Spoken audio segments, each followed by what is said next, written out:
If your technique is good, you should definitely be able to break your own hands. Like, I think when you say that you can hit as hard as you can without breaking your hands, you're just telling people that you can't hit very hard. The whole idea around heavy bag work with no gloves on is there's like some of the worst misinformation about that out there. I'm going to explain in this video why you should work the heavy bag with no gloves on, but why also you probably shouldn't. Those guys probably shouldn't.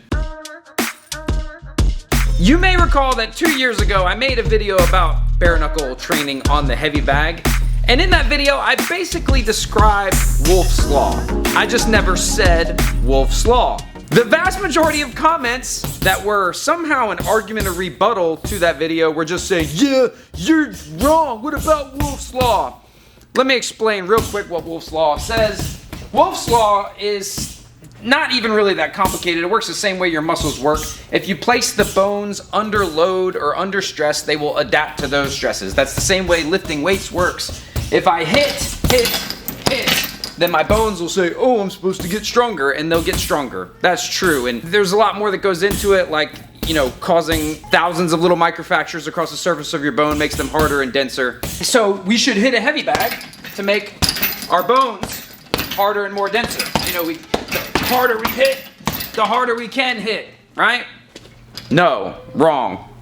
One of the downsides of doing YouTube for a long time is getting better at explaining yourself. And if you're better at explaining yourself, you get less morons arguing with you while essentially just saying the same thing that you said, or arguing against something that you didn't even say. Like all myths, particularly related to martial arts, if there seems like there's some logic to it, it sort of makes sense. Like, oh, if I hit the heavy bag, my hands will become stronger and more dense. That is correct. And you think, well, if I hit the heavy bag barehanded, I'm subjecting my hands and bones and muscles and the ligaments and everything in the hand to more stress, so they'll get stronger. Yeah, maybe, kind of, sort of, but not really, and no, you shouldn't.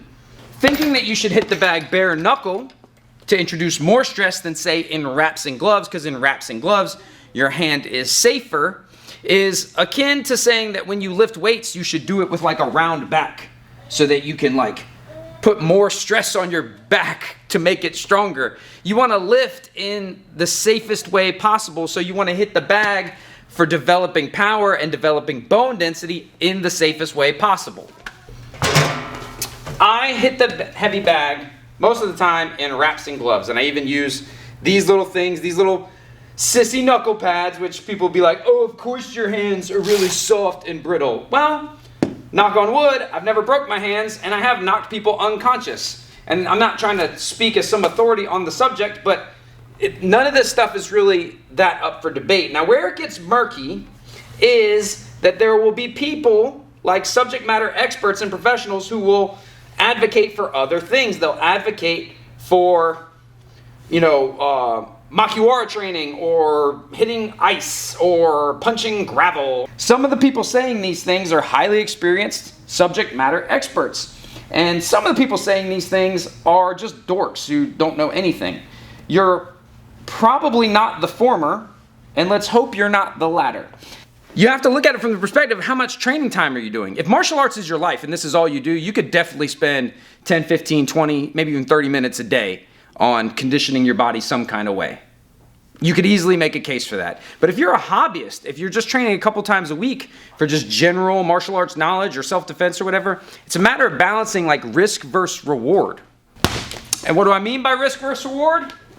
Well, it's simple, really. Every time I hit this bag, I'm taking on some amount of risk of hurting myself to some degree or another.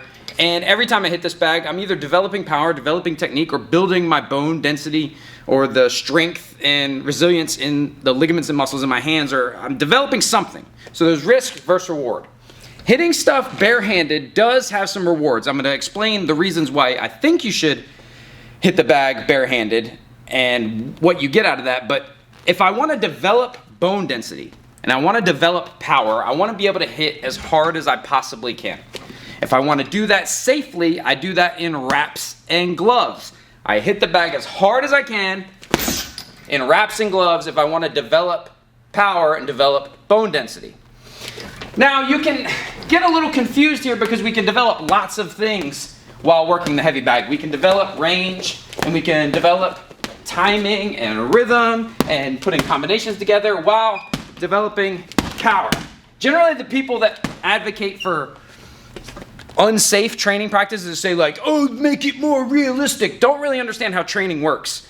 You can't be training everything all the time. There's lots of instances, it's like dry fire practice with shooting. Like you can't always be shooting at people all the time to get better. We can't always be bare knuckle fighting full contact with no rules in order to get better at fighting. You practice different things at different times. So if I want to practice like hitting hard, I do that in wraps and gloves. Now people say, but then your hands won't get... Yes, they will. They do. But the force, the stress that you're applying to your bones gets spread out nice and evenly across the whole thing. You're able to do it for longer. You're able to hit harder and do it more times and get more reps than if you don't. And the likelihood that you get injured and then are unable to train at all is lower. So training for power and training for bone density, attribute development, stuff like that, on a heavy bag, whether it's this one, and I like this one, especially for bare knuckle, I'll explain that in a second. Wraps and gloves is best.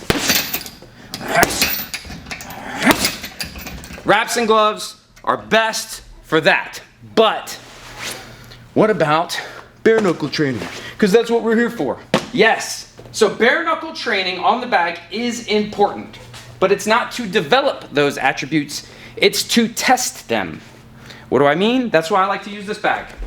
We need to test our alignment of our wrist and hand, forearm, all of our musculature, all of our bones, make sure they are in alignment, because when you hit this bare knuckle wrong, you'll find out right away. In the gloves, I could get away with hitting like this, right?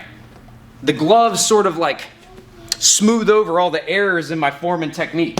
Whereas the heavy bag with no gloves or wraps on won't lie to me as much. That's why I like this one. I can pick different angles because that's what I'm testing. My technique and my accuracy and how I line up my shots to make sure that they all land where they're supposed to without hurting me, and I find out how hard I can hit. This is to test these attributes, not to develop them. And right now there's probably a bunch of iron fist dorks who develop a lot of their training time to hardening their hands, who are saying, yeah, right, that's why you have to wear gloves and wraps, because you have sissy hands and you can't hit hard. I would argue that if you can routinely and regularly hit the bag as hard as you can, like you can hit this as hard as you can and you never injure yourself, you probably don't hit very hard.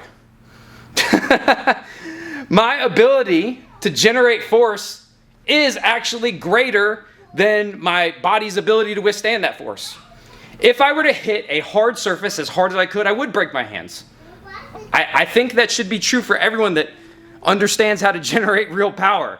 I have spent way more time learning how to throw punches than I have on building up the bone density in my hands. I will admit that fact, but guess what? Because I do some practice, bare knuckle on the bag, I can control how hard I throw. Under stress, we tend to swing too hard. That's why lots of training is important. Lots of reps are important, lots of practice is important. So, as a warm-up, or sometimes as a cool-down, I think you should definitely mix in some bare knuckle heavy bag work. But I don't think you should do it all the time.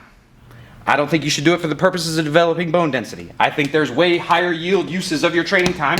And I think that building up your bone density... Oh, wait! The shins! Oh my gosh, the shins. Everyone's talking about but what about shin conditioning? Whenever people want to compare hand conditioning and shin conditioning, they say, you don't wear shin pads when you're doing shin conditioning, you kick the bag or whatever other method you use. Your shins and your hands are not related at all. Your hands are full of a bazillion little tiny bones that are very fragile and not meant for impact. Your shins are much more thicker, bigger, and stronger bones that are literally getting impacted all day, every day, carrying around your body weight. which is another big part of this Wolff Slaw thing, the bone remodeling, doesn't just come from impact. It comes from loading the bones, using the muscles around.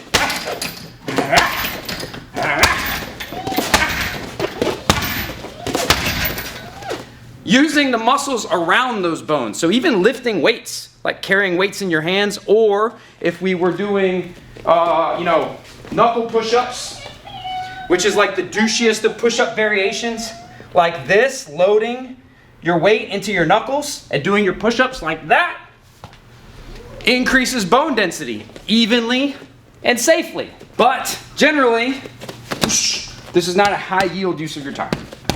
It's not as important as tough guys like to pretend it is. Stop punching walls, stop punching bricks, stop punching bags of sand or gravel or whatever. If you're under the watchful eye of a trainer who has some sort of expertise or some sort of knowledge in the field, he might have you do things that are a little riskier. And if you are spending a ton of time doing that, it means you're not spending time getting good at fighting. So, in closing, if you can punch things full force without hurting your hands, you can't fight.